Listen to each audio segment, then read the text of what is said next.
Similar बताता हूँ कि जैसे मान लीजिए घर में खाना है और उसके साथ पानी खरीदते हैं और पानी लीक करके लोग बाल्टी में इस्तेमाल करते हैं, कुछ बाल्टी ठीक है, नाजायज पानी का इस्तेमाल कर रहे हैं। आप उसको जरूर कोशिश करिए कि बाल्टी भर के ला लीजिए, उसको वापस लाइए। मगर अगर वो लीक जारी है तो वापस लाएंगे उससे ज़्यादा नहीं होता है। तो तू चाहता है कि ऊपर से गिरा छिड़के चोट भी ना लगे, हैं? आवाज भी ना हो। उसको कैसे बताएं? बुनियादी चीज है, उसके ऊपर ला। आपने पागल है क्या?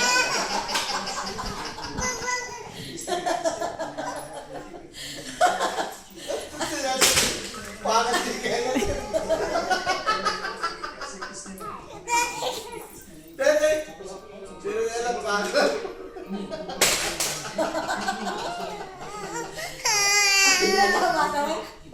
मुझे गिरा रहे और आवाज से कुछ ही डर रहे हैं।